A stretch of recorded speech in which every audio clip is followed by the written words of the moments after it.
Good morning, Claremont Center for Spiritual Living. How are you this morning? I'm Reverend Tracy Whine, and delighted to welcome you into our community, virtual as it may be. We're happy to have you with us. And how good is it to come together and remind ourselves of how wonderful life is, that there is a way to live life most abundantly, and within each of us are the seeds of greatness. And so I am happy to be a part of this circle of love and friendship and support that reminds us of our spiritual truth so that we might live our everyday life better than ever. So thank you for joining us. We have our practitioner this morning from Harmony Center. Pat Richards will be doing our opening prayer. And I want to remind you that prayer is always available to you. Our practitioners are available via email or by phone, or you can call our prayer line at the office and leave any prayer request you'd like, any for support or simply to know your truth or to celebrate a win. We are happy to be there for you and to remind you in any moment, in any situation, that love is, that God is, that Spirit is right where you are. That is what we do. So again, thank you for joining us, and let's get started, shall we? We'll start with a moment of contemplation. I invite you to take a deep breath. And if you're comfortable right where you are, close your eyes. And allow the sound of the bowl to take you deep within that heart center within yourself.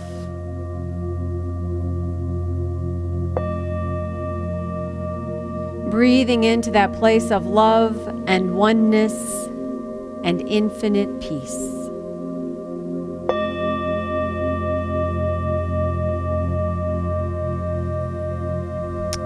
And right here, right now, we are in an amazing time and space. We have a gift of a brand new day. It started out a little brisk around the edges, with an amazing sunrise, lots of clean, fresh air. I just ask you to just breathe all that in and just stand there and revel in that magnificent for a second. Such a gift. And here we are with a gift of a new day, to be thankful and to spread some love, to check on a neighbor, to check on a friend, to be a force of good, and to be a force of love and light. Such an amazing time to step forward, an amazing time to give a thought over the online chat, or to give a hug on an online chat, but just to be a presence, a loving, kind, giving presence, and to stand in that truth. And I ask you to do that, just to stand in your truth and to send in your love and light and your goodness out to everyone that needs a little extra today. So I'm really happy to be here today, happy to be of service. And please join me in saying, and so it is. So I'm doing our reading today because it ties in directly with my talk for this morning. And some of you may recognize the name Nadia Bolz-Weber. She's a Lutheran minister. She is the pastor with the tattoos. You may have seen her online. And she wrote an essay, actually, about the Feast of Epiphany, which was January 6th. And so I want to start with that. It is part of the story that we told at the candlelight service about the Christmas story. For those of you that may not have it in your background, Epiphany is the day that the Magi reached the baby in the manger. This is when the wise men got to Mary, Joseph, and Jesus and brought their gifts. And so I'm going to start by reading Matthew chapter 2, which tells that part of the story. In the time of King Herod, after Jesus was born in Bethlehem of Judea, wise men from the east came to Jerusalem asking, "Where is the child who has been born King of the Jews? For we observed his star at its rising and have come to pay him homage." When King Herod heard this, he was frightened, and all of Jerusalem with him. And calling together all the chief priests and scribes of the people, he inquired of them where the Messiah was to be born. They told him, "In Bethlehem of Judea, for so it has been written by the prophet."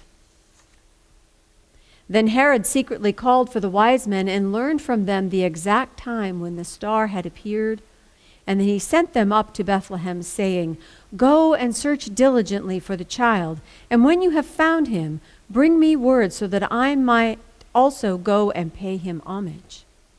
When they had heard the king, they set out, and there ahead of them went the star that they had seen rising, until it stopped over the place where the child was. When they saw that the star had stopped, they were overwhelmed with joy. On entering the house, they saw the child with Mary, his mother, and they knelt down and paid him homage. And then, opening their treasure chests, they offered him gifts of gold, frankincense, and myrrh. And having been warned in a dream not to return to Herod, they left for their own country by another road. Now after they had left, an angel of the Lord appeared to Joseph in a dream and said, "Get up, take the child and his mother, and flee to Egypt, and remain there until I tell you. For Herod is about to search for the child to destroy him."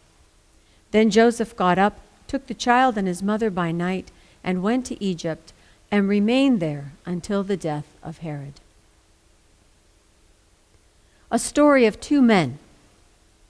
Herod, who is a ruler on a throne of power, and Joseph, who is a peasant in an unconventional marriage. One man is powerful, and one man is not. Yet the text only describes one of these men as being afraid, and it wasn't the peasant. Matthew's gospel tells us that King Herod made the Magi tell him where this baby was because he was frightened. Frightened of a baby. Threatened by a horoscope and a newborn. And this fear that his position in life is so tenuous that it must be fortified by sacrificing whoever it takes is not theoretical in any way. This Herod guy literally killed two of his own sons because he felt threatened by them. His own sons. Fear that what he had could be taken away, or fear of not getting what he wanted, turned him into a murderous monster. So much so that when he can't quite locate the right baby, the one who is so threatening to him, he just sends for all the children 2 and under in and around Bethlehem to have them killed. Take that in. This is what fear does. This is what fear does. Fear disguises itself in so many ways as greed, hate, isolation, addiction. The list is endless. But in the end, fear is at the root of all of it. And while you and I might not be murderous tyrants, none of us are free from the effects of fear in our lives. It keeps us isolated and small, and it steals away joy and possibility. But in Joseph, we see a different kind of man than Herod. Joseph was not afraid. An angel from God came and spoke love, was love, embodied love, sought to protect love. And this cast out Joseph's fear so that he could function in the way he was intended to, like a divine can of compressed air. And here's one clue. One way we can know that Joseph was not afraid. He didn't bat an eye when the angel said that his baby and wife weren't safe, so he should take his family to Egypt. Egypt, where his ancestors had been enslaved. The place that God rescued his people from slavery. With fear cast out, Joseph was able to believe it possible that Spirit's redemptive work can happen anywhere, even Egypt. With fear cast out, Joseph no longer had to see everything through the lens of what it was in the past. With fear cast out, he was able to beat a king, protect his wife and child, and preserve that which is good in the face of tyranny. Herod's fear caused death, and Joseph's fearlessness protected life. Of course, the irony is that Herod feared this baby for all the wrong reasons. The Christ child did not knock Herod off his pathetic little throne. History did that. No, Jesus of Nazareth did not overthrow Rome. He laughed at Rome.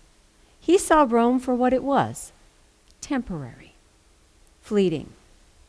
harsh and demanding and tyrannical, yes, but temporary. And this child, protected by the songs of the angels and the heart of his mother and the fearlessness of his father, came to free the people, free us from the shackles of fear.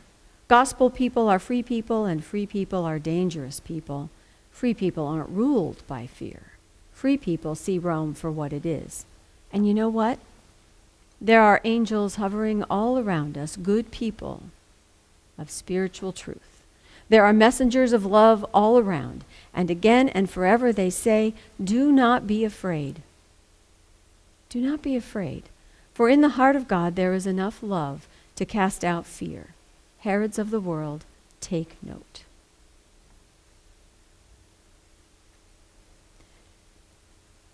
The events in our country on January 6th had not yet happened when I selected the title and the theme for this talk this week, but as often happens in ministerial talk writing, the direction changed slightly to accommodate the world we actually live in. And yet our themes and my title still apply.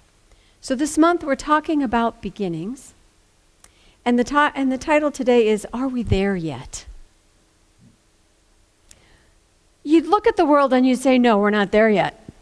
And I started with this unease, this kind of disappointment, if you will, that I don't know about you, but were you glad to see 2020 go? I mean, I'm just so happy to have that year end. And then, January 3rd or 4th, it's like, yeah, except that it doesn't look a whole lot different yet. But it does, right?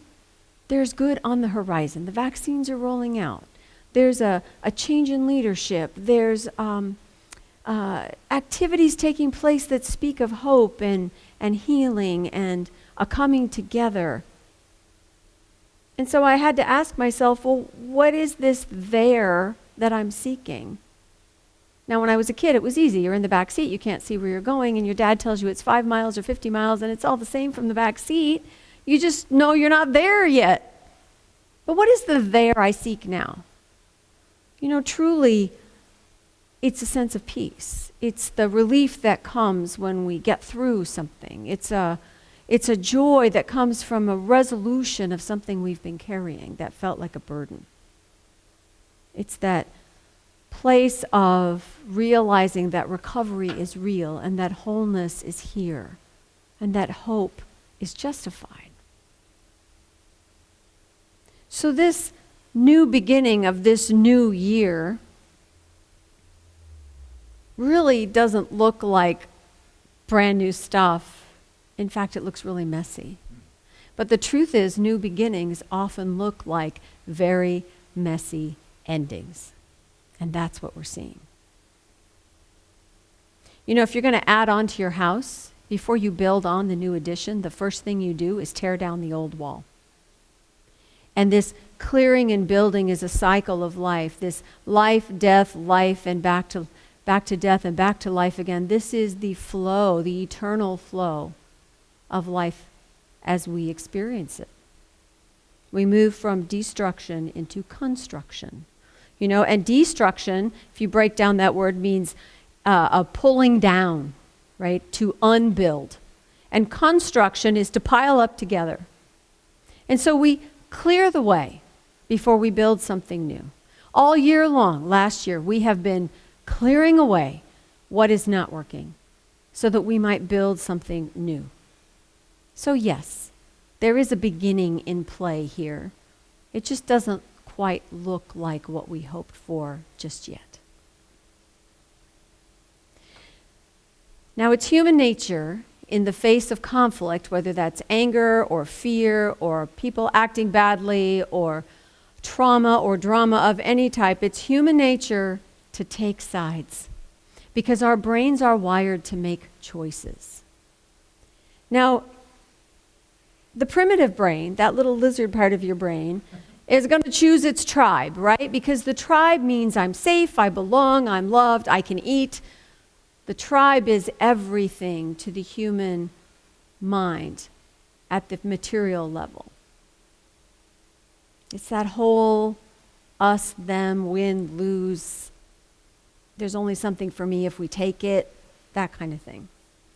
But when we mature and change our way of looking at life, and we understand that we're not fighting for survival with every corporate contract or marriage proposal, that in fact we are simply living with each other, then we begin to use spiritual discernment, which is also a process of choice.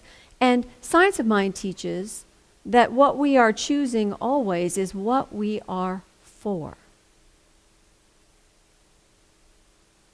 But you might say to yourself, but I am against violence, and I am against racism, and I am against social injustice and economic inequality. Those are not good things. So ask yourself, why are you against those things? What for? Why sometimes is asked as what for. Well, what are you for then? Well, if I see violence, what I know is that I stand for peace, and I really believe that peaceful resolution is possible. When I see injustice, I stand for inclusion, for oneness, for a recognition of the unity that we all share. When I focus on what I am for, then my energy of anger or fear or even just general discomfort is channeled into motivation for moving forward so that I might uplift and strengthen what it is I want in life, what it is that is life-giving for all of us, for the good of all. That's not to say that our anger and our fear don't have a place. We are human beings. We have a range of emotions for a reason, always. Even though sometimes we look at the world and we feel brokenhearted by what we say and do to each other. I think that it's explained very well by Jeff Kober. He's the Buddhist blogger that I like to quote. And I want to read what he wrote about the power of a broken heart. The thing most spiritual teachings don't mention about the practice of nonviolence is the amount of grief one ends up carrying when one lets go of the anger. Anger is not wrong. Certainly not at this time in our world, for so many reasons. In fact, it's appropriate and has been appropriate again and again and again throughout the past year. But anger arises and then it subsides. It ebbs and it flows. It is only when we freeze it in place and assign it to one person, one group, one way of thinking or being or behaving that it can begin to eat us from the inside. The gift it offers is the idea that if only so-and-so were gone or whatever, or if such and such were different, and then I wouldn't have this anger. And with this idea, there arises an illusion of control over others and control of the world. And we watched all that play out over the last several days. If we're trying to find a spiritual approach to all of this worldly chaos, though, we will want to let anger find its proper place in our experience, arising here and there and settling back down again. When we do that, what arises in us might be the grief and sorrow and brokenheartedness of seeing principles and ideals that we have cherished torn down before our very eyes. Spiritual truths tell us that everything that happens for a reason, and the reason is always about progressive change. It's our job to look for the good, to look for the next right step that can move us forward in the direction of that progressive change. And to do that, we must find the willingness not to turn away from our grief or our fear or our anger, not to pretend it isn't there, and not ever to allow it to be covered up with the idea that it is the fault of the other and that the anger this idea will set off in us. The depth of our grief is evidence of how deeply we have loved. And it is the love that grief uncovers that will show us the way forward.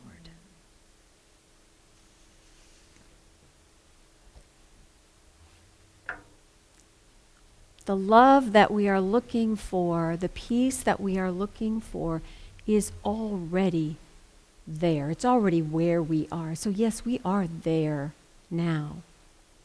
That oneness, that wholeness. We lose sight of it in ourselves when we forget that anger and fear are temporary.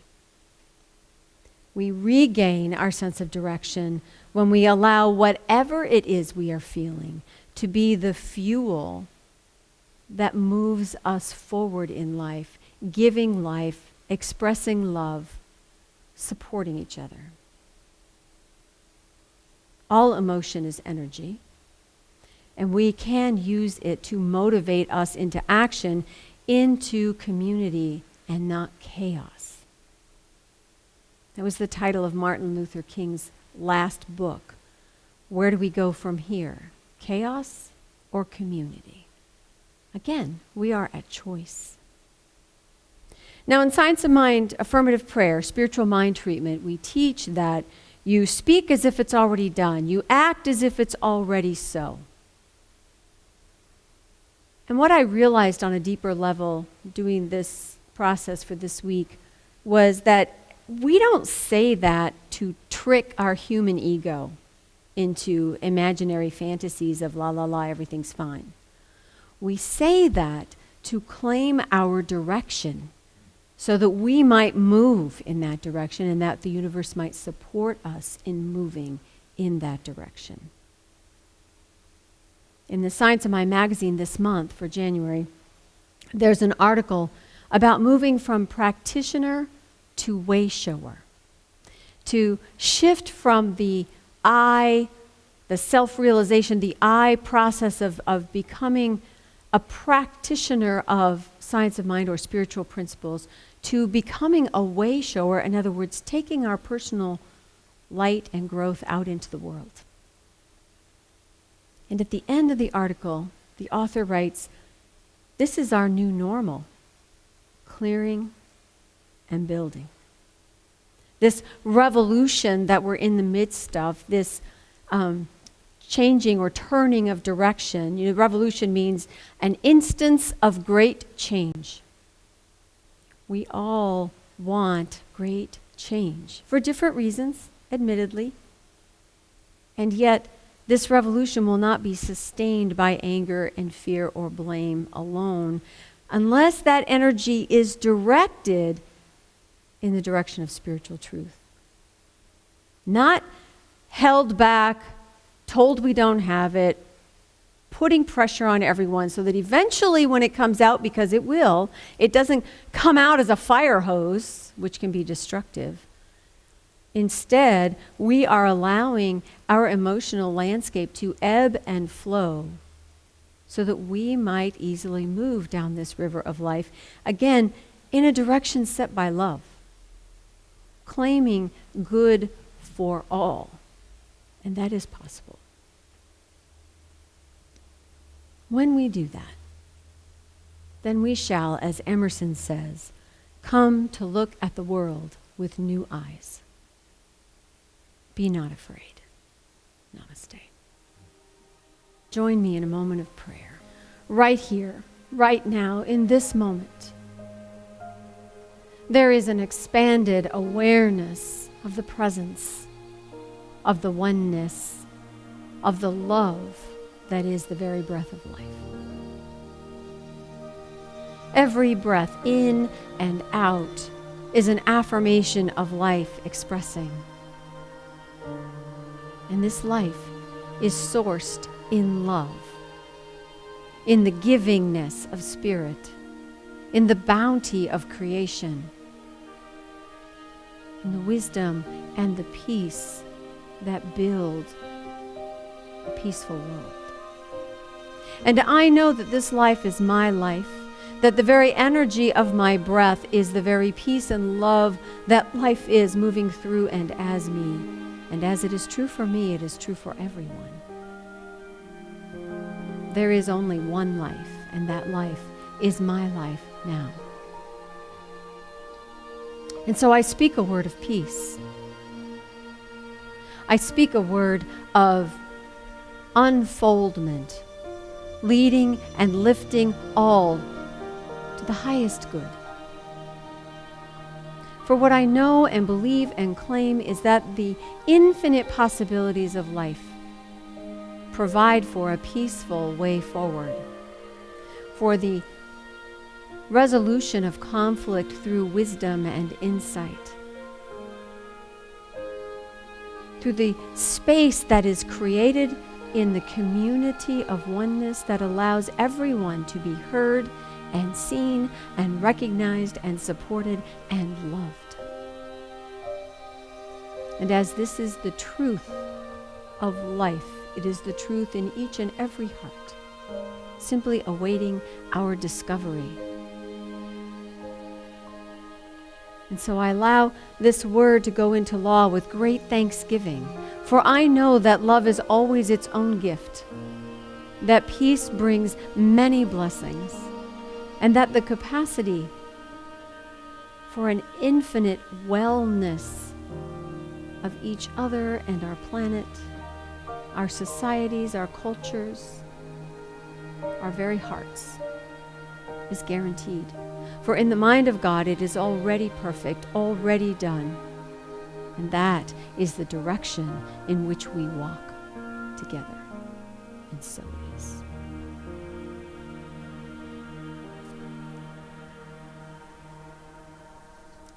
So if you will, join me in saying our affirmation. I'll say a line and invite you to repeat it. I know I am in my right place. I do what is mine to do. I act from the love within. All good happens right on time. And so it is. Okay, we have a few invitations. Let me get them. Here we go. A reminder that our Beyond Limits class starts this Thursday morning at 9:30 via Zoom. There's more detailed information in the e-blast, or you can call Andy at the office. If he's not there, please leave a message and we'll call you back with all of the details. You still have time to order the 2 books that we are using in class, How to Change Your Life by Ernest Holmes and Creative Ideas, also by Ernest Holmes. And remember, when you order them, if you use Amazon, please use smile.amazon. That allows you to contribute to our center without costing you anything extra. It's a great way to support the center. Excuse me. We have a new daily affirmation program starting. If you have an opportunity to either receive a call or a text every day with an affirmation. And if you talk to Mary, or again, you can call the office to sign up for this. You can select which way you'd like to receive it, and of course, you can always opt in or out at any time. But this is something that just helps keep you connected and grounded throughout the week. So consider signing up for that and taking advantage of that option. Wednesday night, we have meditation at 6:15 with Nisa Burrows via the phone number that you'll find on the website or in the e-blast. And at 7, our gateway service. This week, our speaker is Clyde Morgan. This is part 3 in his series of how history is influencing daily life and ways in which to understand our world in a better way. It's always interesting, and it's, Clyde loves history. So listening to him speak of this is just a joyous experience. So do join us at 7 via Zoom for our gateway service. Let's see. I want to let you know that we exceeded our savings goal through your generous end-of-year contributions. We went above and beyond. We're just blessed beyond measure. I'm just so in love with this community and all that we are able to do, and how we come together in a way that is just all about love and support and abundance. You know, all those things we teach. We're good at this stuff. So thank you all for contributing, and know that once again, we just went above and beyond. I want to again remind you that your prayer requests are important to us, that even though we're not in the sanctuary, you can make a request to an individual practitioner through our confidential prayer line through the office phone number, or reach out to one of the practitioners directly, or send an email. We'll be happy to take you into prayer and love and support you, knowing that distance doesn't mean a darn thing when we're talking about spiritual truth. So Let us do that for you. And I want to remind you that we are going to continue to meet online for the full month of January, and then we will reassess. We want everybody to stay home and stay safe. We will have an annual meeting in February. As you can imagine, COVID has sort of disrupted the usual schedule, but we are preparing for that. And that means we will have elections for board members. So if you are interested in serving on our board of trustees, please see one of us or call me or text me or send in a note and let us talk to you. We have 2 openings. So it's a great way to take a step up and be a part of how our community functions, as well as expanding your consciousness, because we don't do anything without a little spiritual growth. So you are invited to check that out with us. We'd love to have you. And I think that is it for today. So know this next week that you are loved and you need not be afraid. Namaste.